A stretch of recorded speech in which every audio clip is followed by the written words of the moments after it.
Everyone, आज हम पढ़ेंगे ऊन प्रदान करने वाले जंतु, यानी जिन जंतुओं से ऊन प्राप्त होती है उनके बारे में हम पढ़ेंगे। अब ऊन प्रदान जंतुओं से हो रही है तो हम इनको जांतव रेशे बोलेंगे, क्योंकि जंतुओं से प्राप्त रेशों को हम जांतव रेशे बोलते हैं।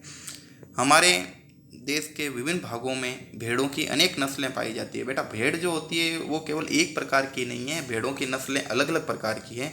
यद्यपि भेड़ों की ऊन का एकमात्र स्रोत नहीं है, केवल भेड़ों से ही ऊन प्राप्त नहीं की जाती, इसके अलावा भी बहुत से स्रोत हैं जिनसे हम ऊन प्राप्त कर सकते हैं। फिर भी बाजार में सामान्य रूप से उपलब्ध जितनी भी ऊन है वो भेड़ की ही ऊन होती है, यानी कि भेड़ से ज़्यादा मात्रा में ऊन प्राप्त होती है। याक की ऊन जो होती है तिब्बत में और लद्दाख में प्रचलित है, तो ये आप अंडरलाइन करें। याक की ऊन तिब्बत और लद्दाख में प्रचलित है। तो तिब्बत और लद्दाख में याक, आपने याक को देखा होगा, ये बेटा आपके याक हैं। इसके आपको बाल भी देख रहे हो कि कितने बड़े बड़े बाल हैं। इन बालों को काटा जाता है और फिर इन बालों से ऊन बनाई जाती है। वो भी हम आगे पढ़ेंगे कि ऊन से किस प्रकार, इनके बालों से किस प्रकार ऊन बनाई जाती है। बकरी के बालों से भी ऊन प्राप्त की जाती है।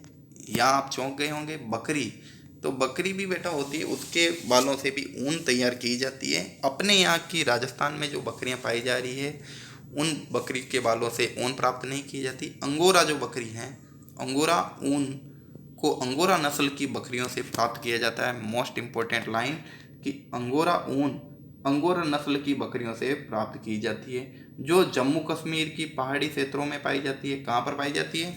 जम्मू कश्मीर की पहाड़ी क्षेत्रों में। कश्मीरी बकरी की त्वचा के निकट मुलायम बाल या फर होते हैं और इनसे बेहतरीन शोलें बनाई जाती हैं, जिन्हें पश्मीना शोलें कहते हैं। तो अंगोरा बकरी के जो मुलायम बाल होते हैं, जिनको हम फर भी बोल सकते हैं, इनसे बेहतरीन बहुत ही अच्छी क्वालिटी की शोलें बनाई जाती है, जिनको हम पश्मीना शोलें बोलते हैं। तो पश्मीना शोलें किससे बनती है? अंगोरा नस्ल की बकरियों से प्राप्त ऊन से। ये आपके अंगोरा बकरी दिख रही है और ये आपके नॉर्मल बकरी हैं। ऊंट के शरीर के बालों का उपयोग भी ऊन के रूप में किया जाता है। तो बेटा, ऊंट के शरीर पर भी काफ़ी बाल होते हैं, उनका भी ऊन के रूप में किया जाता है। तो देखो, ये आपके जो ऊंट दिखाई दे रहा है, ये आपके ऊंट जो हैं दक्षिणी अमेरिका में पाए जाने वाले लामा और अल्पेका से भी ऊन प्राप्त होती हैं। ये लामा और अल्पेका आप देख सकते हैं, इस प्रकार के ऊंट होते हैं।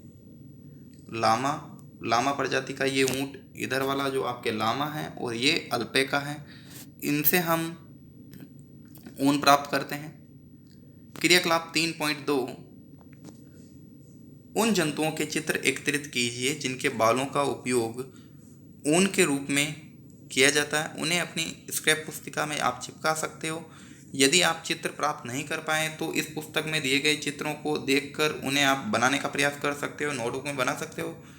अपनी क्षेत्रीय और देश की अन्य भाषाओं में भेड़, बकरी, ऊंट और याक जिस नाम से जाने जाते हैं उनका पता लगाने का भी आप प्रयास कीजिए। अब बेटा, क्रियाकलाप 3.3, भारत और विश्व के मानचित्र आपको लेने हैं। मानचित्र पर उन स्थानों को आपको चिन्हित करना है जहाँ वे जंतु पाए जाते हैं जिनसे ऊन प्राप्त होती है। ऊन प्रदान करने वाले प्रत्येक किस्म के जंतुओं के स्थान को दर्शाने के लिए विभिन्न आप रंगों का प्रयोग कर सकते हैं। अब है बेटा आपके रेशों से ऊन तक। तो ऊन प्राप्त करने के लिए भेड़ों को पाला जाता है, उनके बालों को काट कर फिर उन्हें संसाधित करके ऊन बनाई जाती है। आइए हम इस प्रक्रम के बारे में जानकारी प्राप्त करें। भेड़ पालन और प्रजनन। यदि आप जम्मू और कश्मीर, हिमाचल प्रदेश, उत्तराखंड, अरुणाचल प्रदेश, सिक्किम के पहाड़ी क्षेत्रों अथवा हरियाणा, पंजाब, राजस्थान और गुजरात के मैदानों की यात्रा करें तो आपको गडरियों को भेड़ों के झुंड को चराने के लिए ले जाते हुए देख सकते हैं। भेड़ शाकाहारी होती है, वो केवल घास और पत्तियां खाना पसंद करती है। भेड़ पालक जो पालने वाला होता है उसको भेड़ पालक बोलते हैं। उन्हें हरे चारे के अतिरिक्त दालें, मक्का, ज्वार, खली बोलते हैं बेटा। बीज में से कोई भी बीज में से अगर हम तेल निकाल लें तो उसके बाद जो बचा हुआ पदार्थ हैं उसको हम खली बोलते हैं।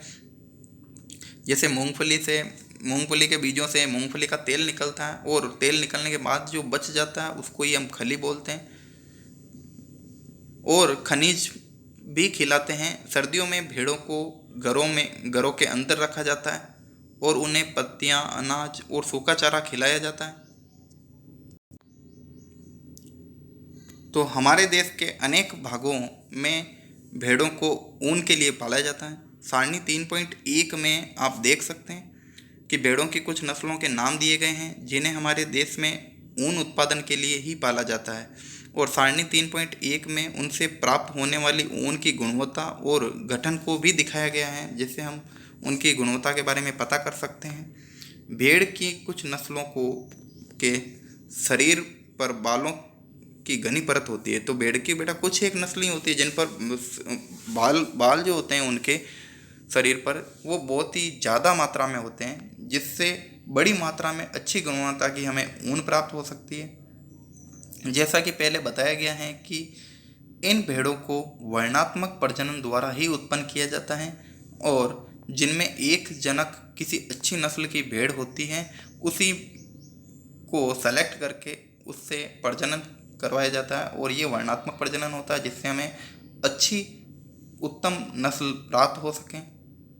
जब पाली गई भेड़ के शरीर पर बालों की घनी वृद्धि हो जाती है तो ऊन प्राप्त करने के लिए उसके बालों को काट लिया जाता है। अब हम सारणी देखते हैं।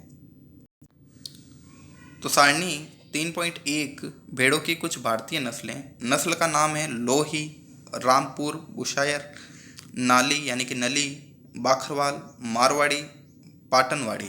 ये नस्लों के नाम है बेटा इधर जो आपके लिखे हुए हैं सारे के सारे।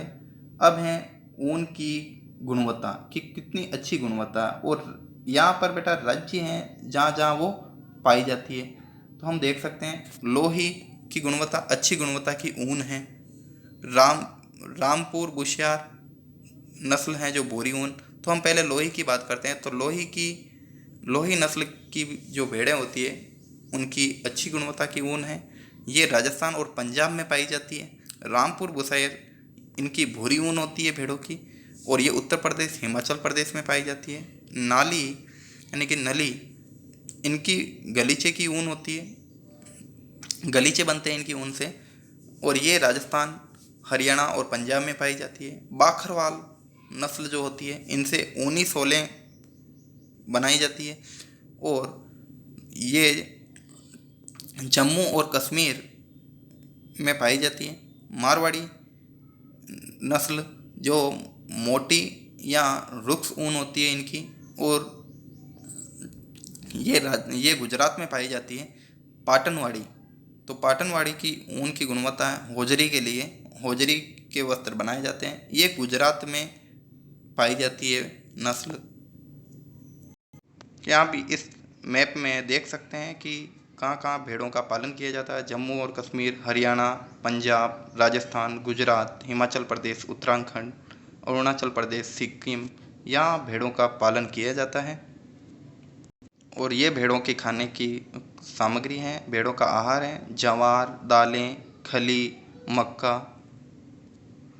नेक्स्ट है बेटा अपने रेशों को ऊन में संसाधित करना, ये हम कल पढ़ते हैं।